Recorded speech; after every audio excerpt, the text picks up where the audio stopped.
Assalamualaikum warahmatullahi wabarakatuh. Sebelumnya, perkenalkan nama saya Nadia Ramonieta dari jurusan Ilmu Hukum kelas C dengan NIM 12130500134. Pada kesempatan kali ini, saya akan menjelaskan mengenai hukum dagang. Yang pertama, definisi hukum dagang. Apa yang dimaksud dengan hukum dagang? Untuk menjawab pertanyaan tersebut, kiranya perlu diperhatikan sistematika Kitab Undang-Undang Hukum Dagang atau KUHD.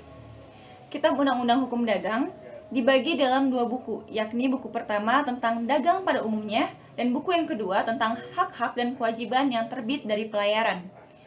Jika dicermati secara seksama, dalam Kitab Undang-Undang Hukum Dagang tidak ada definisi apa yang dimaksud dengan hukum dagang.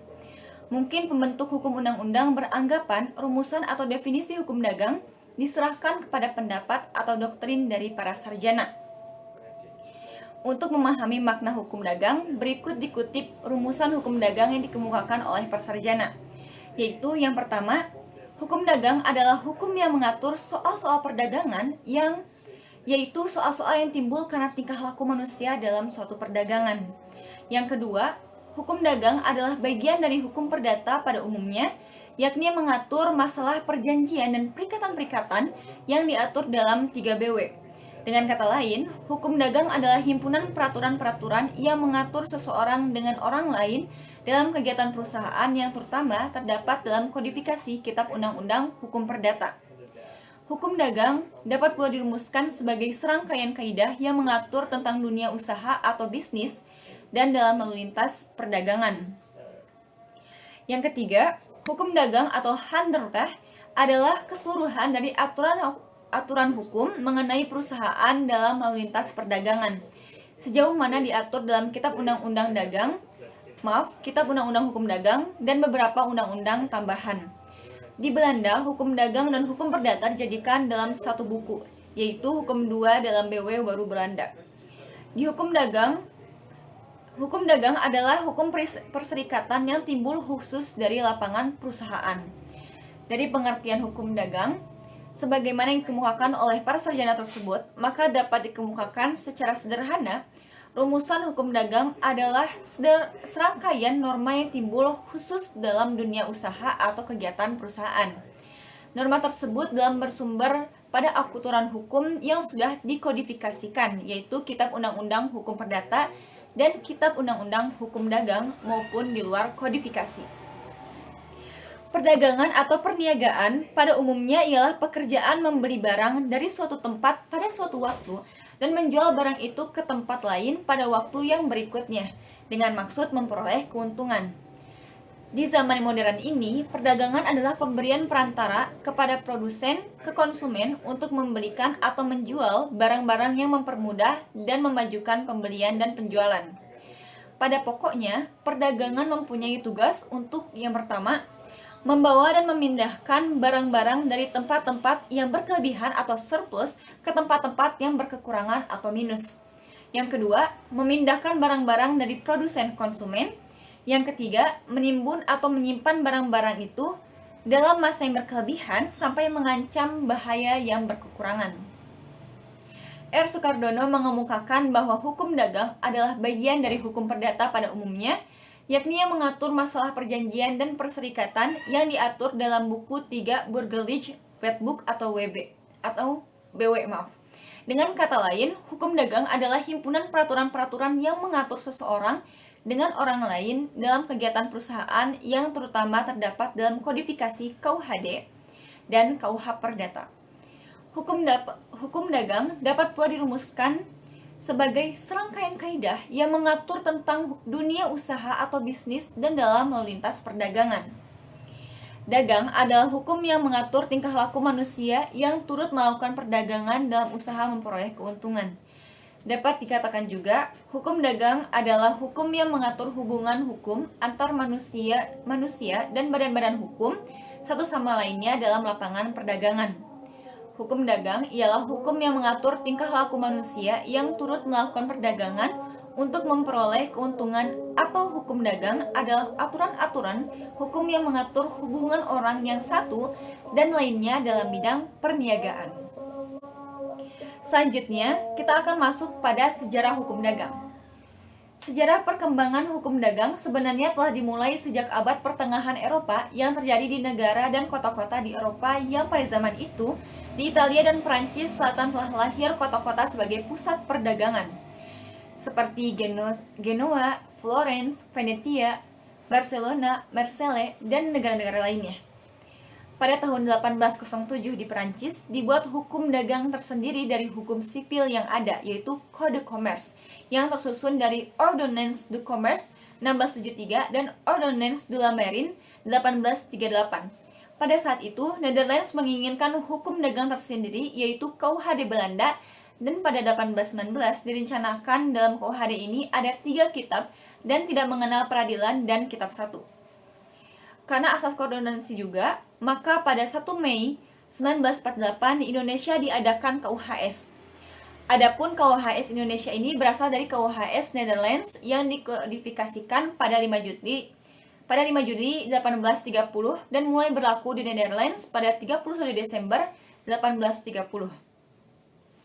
KUHS Belanda ini berasal dari KUHD Perancis atau Kode Sipil, dan kode sipil ini bersumber pula pada kodifikasi hukum Romawi atau Corpus Iuris Civilis dari Kaisar Justinianus.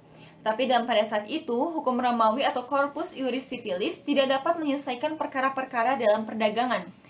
Maka dibuatlah hukum baru di samping hukum Romawi yang berdiri sendiri pada abad ke-16 dan ke-17 yang berlaku bagi golongan yang disebut hukum pedagang atau Koopmanrecht, khususnya mengatur pengaturan perkara di bidang perdagangan atau peradilan perdagangan, dan hukum perdagangan ini bersifat unifikasi. Karena bertambah pesatnya hubungan dagang, maka pada abad ke-17 diadakan kodifikasi dalam hukum dagang oleh Menteri Keuangan Raja Louis ke-14, yaitu Colbert, dengan peraturan Ordonnance du Commerce 1673, dan pada tahun 1681 disusun Ordonnance de la Marine yang mengatur tentang kedaulatan. KUHD Belanda berdasarkan asas konkordasi menjadi contoh bagi pembuatan KUHD di Indonesia pada tahun 1848. Dan pada akhir abad ke-19, Profesor Molengraaf merancang Undang-Undang Kepailitan sebagai buku ketiga di KUHD Netherlands menjadi undang-undang yang berdiri sendiri. 1893 berlaku pada 1896. Dan sampai sekarang KUHD Indonesia memiliki 2 kitab, yaitu tentang dagang pada umumnya dan tentang hak-hak dan kewajiban yang tertib dari pelayaran. Berdasarkan pasal 2 Aturan Peralihan UUD Republik Indonesia 1945, maka KUHD masih berlaku di Indonesia. KUHD Indonesia diumumkan dengan publikasi tanggal 30 April 1847 dan mulai berlaku pada tanggal 1 Mei 1848. KUHD itu hanya turunan belaka dari Wetboek van Koophandel yang dibuat atas dasar azas konkordasi pada pasal 131 IS. Wetboek van Koophandel berlaku mulai tanggal 1 Oktober 1838 dan 1 Januari 1842 di Limburg. Selanjutnya Wetboek van Koophandel Belanda itu meneladan dari Code de Commerce Prancis 1808. Tetapi anehnya, tidak semua lembaga hukum yang diatur dalam Code de Commerce Prancis diambil alih oleh Wetboek van Koophandel Belanda. Lalu ada sistematika KUH dagang. KUHD Indonesia telah kira-kira 1 abad yang lalu dibawa orang Belanda ke tanah air kita. Mula-mula ia hanya berlaku bagi orang-orang Eropa di Indonesia berdasarkan asas konkordasi. Kemudian juga dinyatakan juga bagi orang-orang timur asing, akan tetapi tidak berlaku seluruhnya. Untuk orang-orang Indonesia hanya bagian-bagian tertentu saja. KUHD yang mulai berlaku di Indonesia pada 1 Mei 1848 terbagi atas 2 kitab dan 23 bab. Kitab 1 terdiri dari 10 bab dan kitab 2 terdiri dari 13 bab. Isi pokok daripada KUHD Indonesia itu ialah yang pertama, kitab pertama berjudul Tentang Dagang Umumnya yang memuat bab 1, keterangan. Bab ini telah dihapus menurut STB 1938/273 276 yang mulai berlaku pada 17 Juli 1938. Berjudul Tentang pedagang-pedagang dan tentang perbuatan dagang, dan meliputi pasal 2 3, 4, dan 5 telah dihapuskan. Bab 2 tentang pemegangan buku. Bab 3 tentang beberapa jenis perseroan. Bab keempat tentang bursa dagang, makelar, dan kasir. Yang kelima tentang komisioner, ekspeditur, pengangkut, dan tentang juragan-juragan perahu yang melalui sungai dan perairan terdekat. Yang keenam tentang surat wesel dan surat order. Yang ketujuh tentang cek atau promes dan kwitansi kepada pembawa atau antunder. Yang kedelapan tentang reklame atau penuntutan kembali dalam hal kepailitan. Yang kesembilan tentang asuransi atau pertanggungjawaban seumumnya atau pertanggungan seumumnya. Tentang bab ke-10 yaitu mengenai pertanggungan asuransi yang terhadap bahaya kebakaran, bahaya yang mengancam hasil-hasil pertanian yang belum dipenuhi, dan pertanggungan jiwa. Lalu ada kitab yang selanjutnya yaitu kitab kedua berjudul tentang hak-hak dan kewajiban-kewajiban yang terbit dari pelayaran yang memuat hukum laut. Bab pertama tentang kapal-kapal laut dan muatannya. Bab kedua tentang pengusaha-pengusaha kapal dan perusahaan-perusahaan perkapalan. Bab ketiga tentang nahkoda, anak kapal, dan penumpangan. Bab keempat tentang perjanjian kerja laut. Lalu bab ke-5A tentang pengangkutan barang. Bab ke-5B tentang pengangkutan orang. Bab 6 tentang penubrukan. Bab 7 tentang pecahnya kapal, pendamparan, dan diketemukannya barang di laut. Bab 8 keterangan dihapuskan menurut STB 1933 nomor 47 dan STB nomor 2 yang mulai berlaku pada 1 April 1938. Bab ke-9 berjudul tentang persetujuan hutang piutang dengan premier oleh nahkoda dengan pelayaran atau penguasa tanggungan kapal yang muatannya atau dua-duanya yang meliputi pasal 569 sampai 516 telah dicabut. Pasal ke-10 tentang pertanggungan terhadap bahaya dalam pengangkutan di daratan, di sungai, dan di perairan di darat. Yang ke-11 tentang pertanggungan terhadap segala bahaya laut dan terhadap bahaya perbudakan. Lalu yang ke-12 tentang berakhirnya perikatan-perikatan dalam perdagangan laut. Yang ke-13 tentang kapal-kapal dan perahu-perahu yang melalui sungai-sungai dan perairan darat. Tersebut adalah bagian-bagian dalam KUHS yang mengatur tentang hukum dagang, merupakan sebagian besar dari kitab 3 dan sebagian kecil dari kitab 2. Hal-hal diatur dalam kitab 3 KUHS ialah mengenai perikatan umum dan perikatan-perikatan yang dilahirkan dari persetujuan dan perundang-undangan seperti yang pertama, persetujuan jual beli atau contract of sale. Yang kedua, persetujuan sewa menyewa atau contract of hire. Yang ketiga, persetujuan pinjaman uang atau contract of loan. Hukum dagang selain diatur dalam KUHD dan KUHS, juga terdapat dalam berbagai peraturan-peraturan khusus yang belum dikodifikasikan. Seperti halnya, pertama, peraturan tentang koperasi, peraturan Parliamentary, undang-undang oktroi, peraturan lalu lintas, peraturan maskapai andil Indonesia, peraturan tentang perusahaan negara, peraturan tentang bentuk-bentuk usaha negara, perseroan, perum, dan perjan. Lalu selanjutnya saya akan menjelaskan mengenai hukum atau hubungan hukum dagang dan hukum perdata. Hukum dagang adalah hukum perikatan yang timbul khusus dari lapangan perusahaan. Hukum perdata diatur dalam KUH Perdata dan hukum dagang diatur dalam Kitab Undang-Undang Hukum Dagang atau KUHD.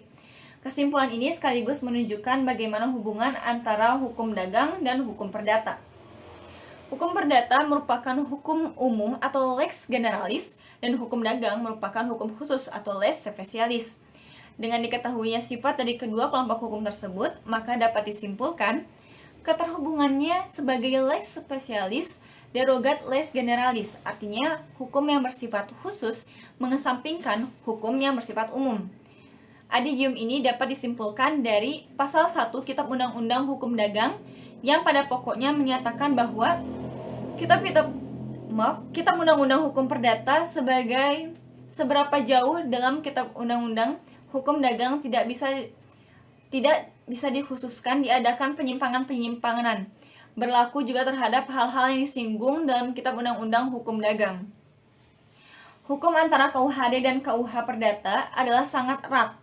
Hal ini dapat dimengerti karena memang semula kedua hukum tersebut terdapat dalam satu kodifikasi.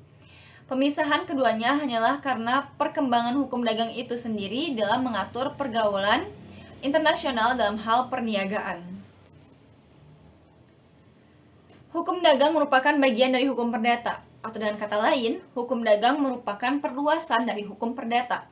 Untuk itu berlangsung asas lex specialis dan lex generalis yang artinya ketentuan atau hukum khusus dapat mengesampingkan ketentuan atau hukum umum.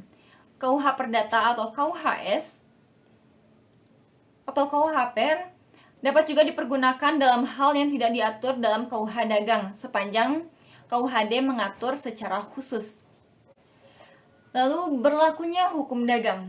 Kitab Undang-Undang Hukum Dagang masih berlaku di Indonesia berdasarkan pasal 1 Aturan Peralihan UUD 1945 yang pada pokoknya mengatur bahwa peraturan yang ada masih tetap berlaku sampai pemerintah Indonesia memberlakukan aturan penggantinya. Di negeri Belanda sendiri, Wetboek van Koophandel telah mengalami perubahan. Namun di Indonesia, Kitab Undang-Undang Hukum Dagang tidak mengalami perubahan yang komprehensif sebagai suatu kodifikasi hukum. Namun demikian, kondisi ini tidak berarti bahwa sejak Indonesia merdeka tidak ada pengembangan peraturan terhadap permasalahan perniagaan. Perubahan pengaturan terjadi, namun tidak tersistematisasi dalam kodifikasi Kitab Undang-Undang Hukum Dagang atau KUHD. Strategi perubahan pengaturan terhadap masalah perniagaan ini di Indonesia dilakukan secara parsial terhadap substansi Kitab Undang-Undang Hukum Dagang dan membuat peraturan baru terhadap substansi yang tidak diatur dalam Kitab Undang-Undang Hukum Dagang.